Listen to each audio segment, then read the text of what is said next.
Olá, boa noite. Começa agora o Jornal da Justiça desta quarta-feira, 21 de dezembro. Levantamento do Conselho Nacional de Justiça registra aumento de casos de Covid-19 no sistema prisional e no socioeducativo. Os números acompanham a alta que vem sendo observada em todo o país.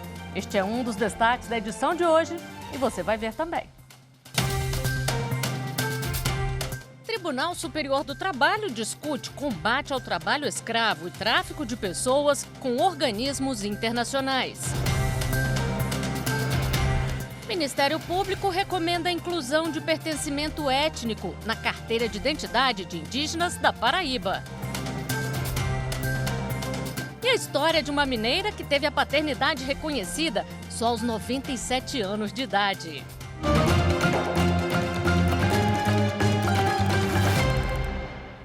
O mês de novembro apresentou um aumento no número de casos de Covid-19 nos sistemas prisional e socioeducativo, segundo o levantamento do Conselho Nacional de Justiça.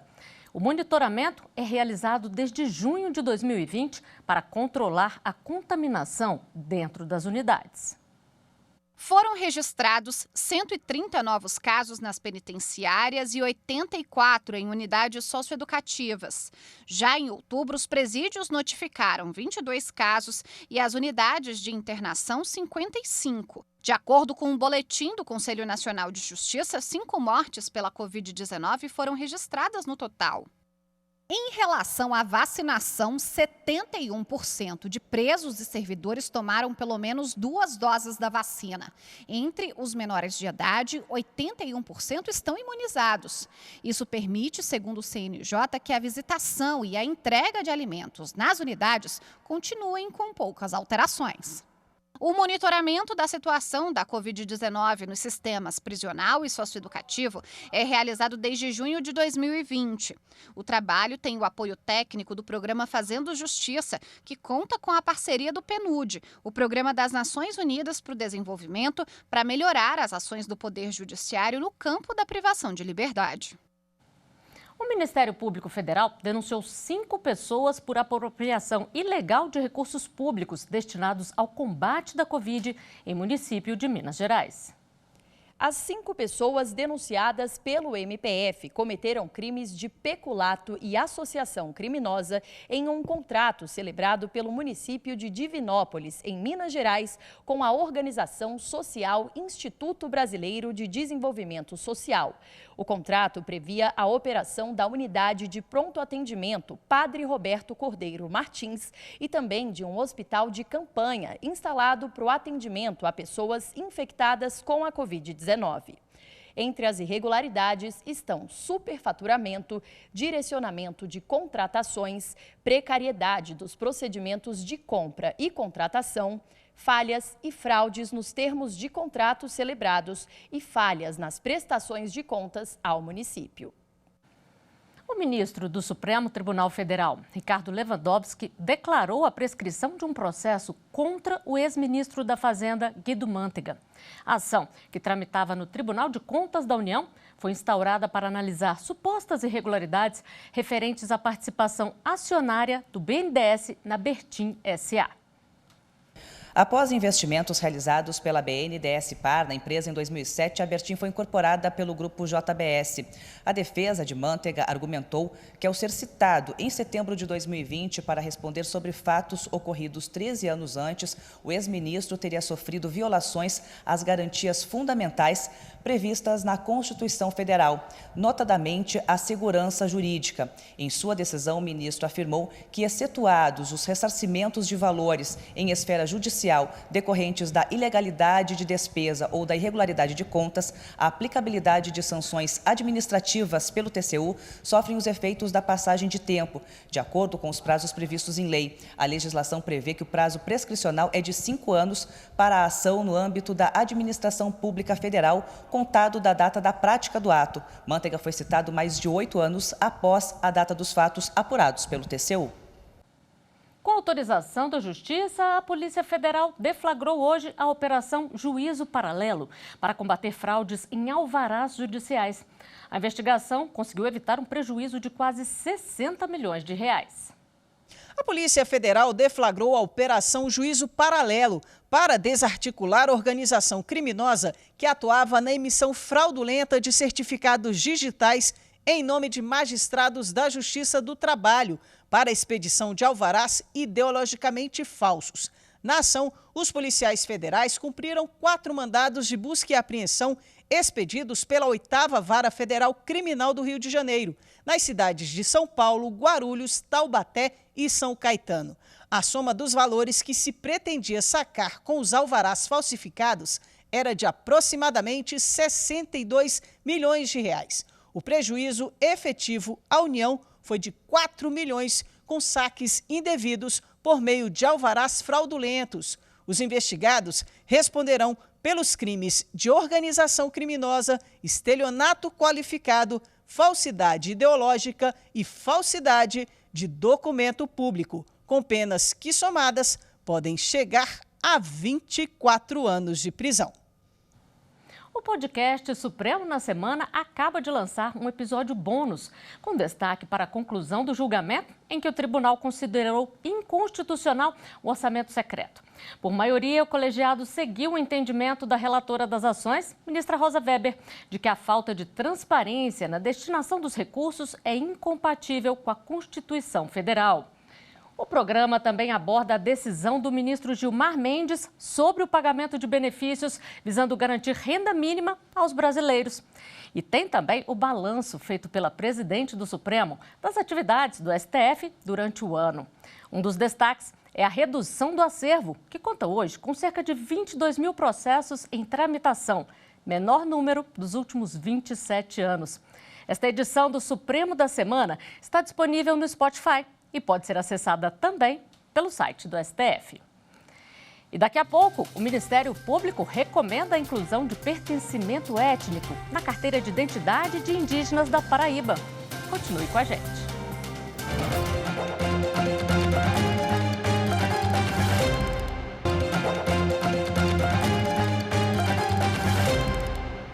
O advogado ou o cidadão que tem um processo na Justiça não precisa ir ao fórum para buscar informação. Há quase um ano, o Conselho Nacional de Justiça criou o atendimento virtual. Ele funciona como balcão físico, mas o interessado não perde tempo com o deslocamento até o fórum. A repórter Viviane Novaes explica como funciona o chamado balcão virtual e mostra que o público prefere muito mais esse tipo de atendimento. Tribunal de Justiça do Distrito Federal. O fórum tem salas como esta para atender o cidadão que é parte de um processo ou advogado. As partes vêm principalmente pedir informações sobre andamentos de processos, querem informações sobre um processo que tenha contra ela ou que ela faça parte, porque receberam algum documento oficial de justiça e têm dúvidas sobre esse processo. Hoje, o advogado ou o cidadão que tem um processo na Justiça não precisa ir até o fórum. Agora, o balcão de atendimento é virtual. Basta ter acesso à internet pelo celular ou então pelo computador. O balcão virtual foi criado pelo Conselho Nacional de Justiça no começo do ano passado. Estávamos em plena pandemia de coronavírus, com os fóruns fechados ao público por causa da necessidade de isolamento social. Na época, todos os tribunais de justiça do país foram orientados a implantar o novo modelo no prazo de um mês. Na página eletrônica do Tribunal de Justiça do Distrito Federal, o caminho é assim. O interessado clica em balcão virtual e, em seguida, digita a vara de justiça. Ele entra numa fila de espera. O atendimento é em tempo real e desse jeito aí, por vídeo e áudio, igualzinho ao balcão físico. A ferramenta ajuda até mesmo o cidadão que recebe um documento em casa e descobre que é parte de um processo, mas não sabe onde ele está tramitando. Nesse caso, basta ele acessar o sistema do balcão virtual e clicar na opção "Preciso de ajuda para localizar o meu processo". Então, ele será levado a uma página em que haverá opções de localidades onde o processo dele possa estar, caso ele detenha essa informação, ou se nem essa informação ele possuir, mesmo assim será garantido a ele o atendimento. O tribunal faz pesquisas periódicas para saber a satisfação do público. A gente verifica uma tendência de crescimento nas notas das 4 dimensões que são avaliadas, que são a localização do balcão virtual no site do TJDFT, a facilidade de uso da ferramenta de videoconferência, a qualidade do atendimento prestado e a satisfação geral com o balcão virtual. A advogada Mônica Soares usa muito o atendimento virtual. Analiso e avalio essa ferramenta como essencial para a justiça, pois nós podemos ter esse atendimento de onde estivermos, em casa, no escritório, seja pelo celular, telefone, tablet. E com isso impulsionamos o processo e damos mais celeridade processual. Então, essa ferramenta ela é essencial para a justiça. O balcão físico não deixou de funcionar, não, mas a procura pelo virtual é muito maior. 99% dos nossos atendimentos são feitos através do balcão virtual, pela comodidade, né, e pela segurança que traz o atendimento, né? Os números falam por si só. Desde o começo do ano passado, o balcão virtual fez em torno de 350 mil atendimentos. Estão abertas até o dia 15 de janeiro as inscrições para a audiência pública, que vai debater a proposta de ato normativo que regulamenta o sistema eletrônico dos registros públicos. A audiência está prevista para 31 de janeiro. O sistema foi criado esse ano e pretende garantir a simplificação e modernização do acesso dos cidadãos a serviços extrajudiciais prestados pelos cartórios. As inscrições devem ser feitas pelo endereço eletrônico cerimonial@cnj.jus.br. A relação dos habilitados estará disponível no site do Conselho Nacional de Justiça a partir do dia 20 de janeiro. O Ministério Público Federal recomendou que instituições de segurança planejem, em conjunto, uma atuação para prevenir e combater atos criminosos nas manifestações que ocorrem no Quartel-General do Exército e em outras áreas de Brasília. A intenção do MPF é evitar que novos fatos com significado político possam causar outros protestos, como os que ocorreram no dia 12 de dezembro na área central da capital. As polícias federal e militar do Distrito Federal, a Secretaria de Segurança Pública e o Comando Militar do Planalto devem responder se irão acatar a recomendação. No documento, o Ministério Público Federal recomenda a adoção de medidas de disciplinamento e capazes de coibir o porte ilegal de armas, explosivos e outros itens que possam causar danos à vida e ao patrimônio. O MPF pede também que os órgãos monitorem conjuntamente e continuamente os possíveis pontos de tensão que envolvam manifestantes políticos, onde os militantes do presidente eleito Luiz Inácio Lula da Silva permanecerão pela ocasião da posse, que ocorrerá no dia 1º de janeiro de 2023. O Ministério Público Federal expediu uma recomendação à Secretaria de Segurança e Defesa Social da Paraíba para incluir informação sobre o pertencimento étnico do indígena na carteira de identidade. A recomendação foi expedida a partir de representação do coletivo indígena Colmeia. A informação sobre o pertencimento étnico do indígena que quiser deve constar no campo observação do documento oficial de identificação, o RG. Para o MPF, a medida, além de não ter impedimento legal, assegura ao indígena a concretização de direitos referentes à cultura e identidade, de modo a reconhecer sua organização social, língua, crença, tradições e costumes. Segundo o procurador Renan Paes Félix, a recomendação que a informação referente ao pertencimento étnico do indígena também é importante para que o Estado tenha em mãos o quantitativo de indígenas de cada etnia, de maneira a otimizar a adoção de políticas públicas específicas e de proteção das comunidades indígenas locais. No documento, o procurador da República cita também que compete ao Ministério Público Federal a responsabilidade de defender judicialmente os direitos e interesses das populações indígenas.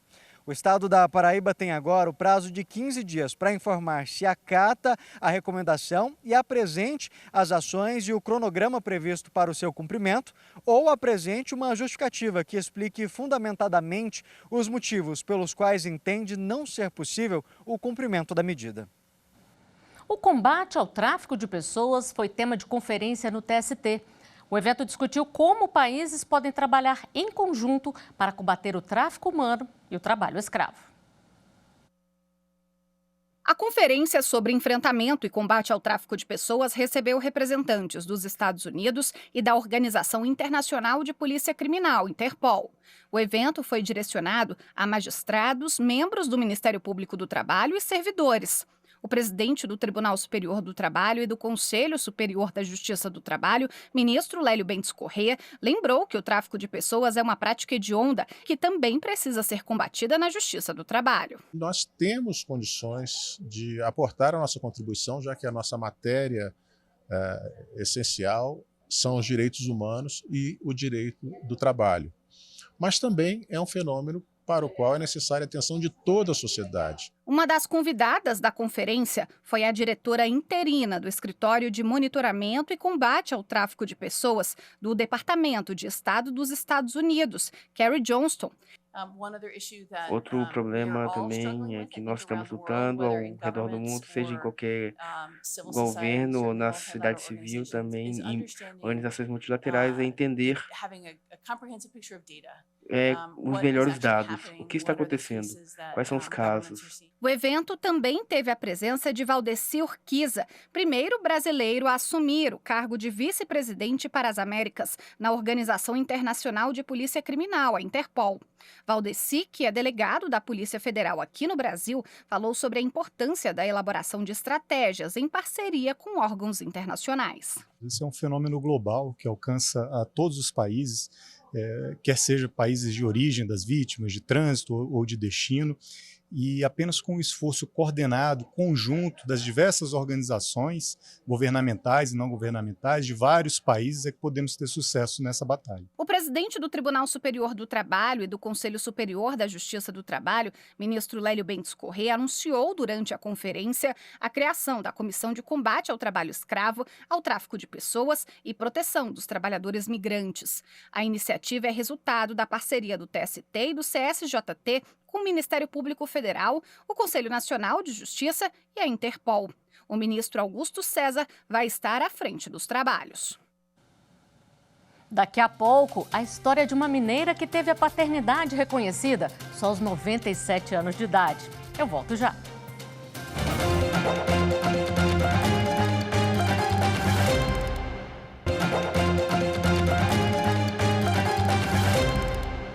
Retrospectiva 2022.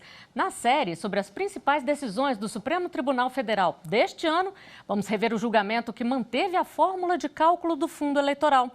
Foi no mês de março. Veja na reportagem de Marta Ferreira.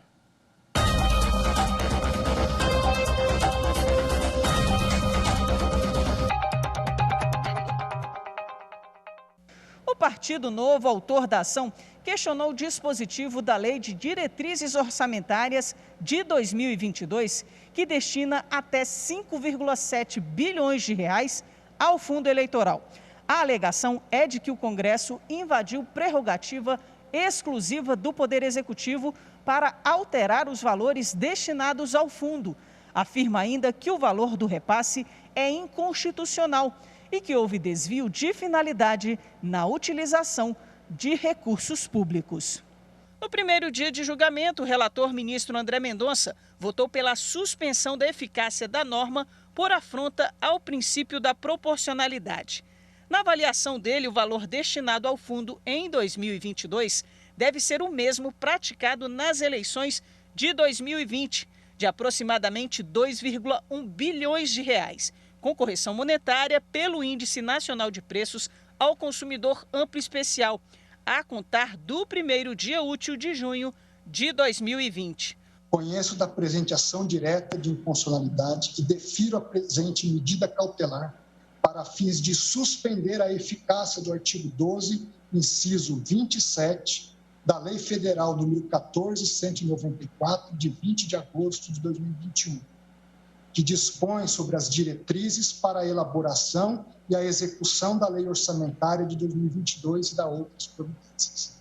Dito de forma direta, deve-se considerar como lastro do fundo eleitoral, no presente exercício financeiro, o mesmo valor praticado nas eleições de 2020, após a devida correção monetária pelo IPCAE, a contar do primeiro dia útil do mês de junho de 2020. O No segundo dia de julgamento, o ministro Nunes Marques abriu divergência, sendo seguido pelos ministros Alexandre de Moraes, Edson Fachin e Luiz Fux. Nunes Marques ressaltou que não pode o Supremo assentar que ainda em um cenário de restrição orçamentária e mesmo de crise pandêmica, há melhor alocação para a receita pública, por ser uma tarefa eminentemente política. Muito embora enfrentemos um momento ímpar na história da humanidade, com uma crise sanitária e econômica sem precedentes, não se pode perder de horizonte os signos que caracterizam o nosso Estado democrático de direito, do qual a separação harmônica dos poderes é cláusula inafastável. Ora, o controle da alegada má alocação dos recursos se dará nas urnas, oportunidade em que o financiamento público das campanhas, com certeza, retornará ao debate político. Até por isso, entendo ser fácil, demasiadamente largo, conferir ao Supremo a tarefa de corrigir as opções legislativas feitas pelos representantes do povo no que toca tão somente ao estabelecimento das prioridades orçamentárias para o ano de 2022. O ministro Luiz Roberto Barroso divergiu em menor extensão do relator por verificar a inconstitucionalidade no dispositivo da LDO, mas considerou constitucional a posterior lei orçamentária anual, que aprovou verba de 4,9 bilhões de reais para o fundo eleitoral. Na retomada do julgamento, as ministras Rosa Weber e Carmen Lúcia acompanharam o voto de Barroso. Se estabelece aqui, não se compadece com o que foi previsto para a lei de diretrizes orçamentárias nos dispositivos constitucionais e aqui, não me valendo do princípio da proporcionalidade, porque não fiz o exame considerando que do espectro específico de atuação legítima do Poder Legislativo ter sido fixado, desde que nos parâmetros para a feitura da lei de diretrizes orçamentárias não foi devidamente atendido.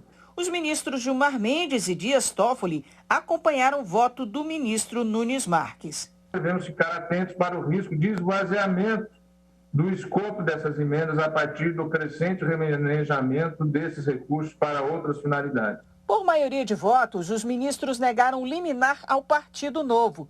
Com a decisão, até que haja o julgamento definitivo, está mantido o fundo de 4,9 bilhões de reais, valor sancionado na lei orçamentária anual, que não foi contestada na ação julgada.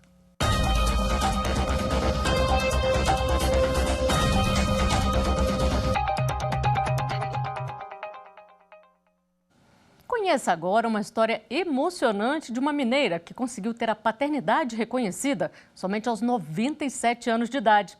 Quem conta pra gente é o repórter Cid Marcos. No rosto, um sorriso de menina. Nasci de novo. Renasceu aos 97 anos de idade. Foi uma surpresa que eu nunca esperava na minha vida. Foi um presente divino. Presente agradecido por ela, de mãos juntas. Dona Carmelita tem agora o sobrenome do pai, Alves. O nome não mudou, acrescentou. Carmelita de Santo Antônio Chaves, Chaves do meu marido. E vou passar a chamar agora Carmelita de Santo Antônio Alves Chaves. A chave que abriu esse caminho na vida de Dona Carmelita se chama perseverança. Com quase 100 anos de idade, ela não desistiu de buscar as raízes. Tinha algumas informações sobre o pai, como, por exemplo, a cidade onde ele morava, Carrancas, no interior de Minas. Em março deste ano, ela foi até lá. Achou não só a história do pai na cidade, mas também irmãos e uma grande família. Eu estava com medo assim de ser desmascarado, qualquer coisa. Eu falei, ó, eu não quero dinheiro, eu não quero herança, eu não quero nada. Eu quero saber se o Alves era meu pai mesmo e conhecer a família. Não, mas fomos recebidas assim divinamente. Ainda criança, Dona Carmelita foi doada a um casal de compadres da mãe biológica. Nunca mais viu a família, que agora cresceu num piscar de olhos, assim como o sobrenome. A imagem dela fitando a certidão diz tudo. Uma descoberta maravilhosa, foi um presente de Deus, que a herança é divina. A mãe de 6 filhos, a avó de 9 netos, leva agora o nome do pai. A notícia oficial foi dada no CRP, Centro de Reconhecimento de Paternidade do TJMG, em Belo Horizonte. Vai incluir também o nome dos seus avós paternos, o senhor Albino César Salgado e a dona Albertina da Conceição. bem como o novo genitor, Acácio José Alves. Tudo acompanhado virtualmente pela nova família. Assim, o ainda jovem estagiário Marcelo Aleixo, do CRP, que entregou o documento à dona Carmelita, tem agora uma história e tanto para contar. Eu nunca pensei que ia pegar um caso de uma família tão feliz, todo mundo empenhado, uma família tão grande, porque eu nunca vi uma família tão grande. Eu nunca tinha visto uma trisavó na minha vida. Então, assim, é uma coisa que eu vou me lembrar para sempre. Foi com certeza um caso que eu vou guardar no meu coração até possivelmente os meus últimos dias. Uma história que poderia ser apenas um conto de fadas. É verdade, é real. Poucas vezes acontece isso. Acho que até nem nunca. A juíza Maria Luísa Rangel Pires também viveu um dia e tanto. Pois é, bacana, né? É privilégio demais, porque assim, a grande vantagem é que o CRP, as histórias, elas têm início, meio e fim. E além disso, como é tudo muito rápido, a gente consegue acompanhar, né? Porque a gente, como juiz, às vezes a gente começa um processo e não acaba. Ou você começa, consegue sentenciar, mas você não vê o recurso. E, além disso, você não tem esse contato com a parte. Você dá uma sentença num papel que é fria, né? No CRP, não. No CRP, a sentença está ali na frente, você dá o resultado, você conversa, você pode abraçar, você pode participar dessa alegria, dessa emoção da família, né? Isso tudo é muito diferente. Para mim, um presente, né, de Natal. Foi o dia de sorrisos inesquecíveis. E esta edição do Jornal da Justiça fica por aqui. Obrigada pela companhia, uma boa noite para você.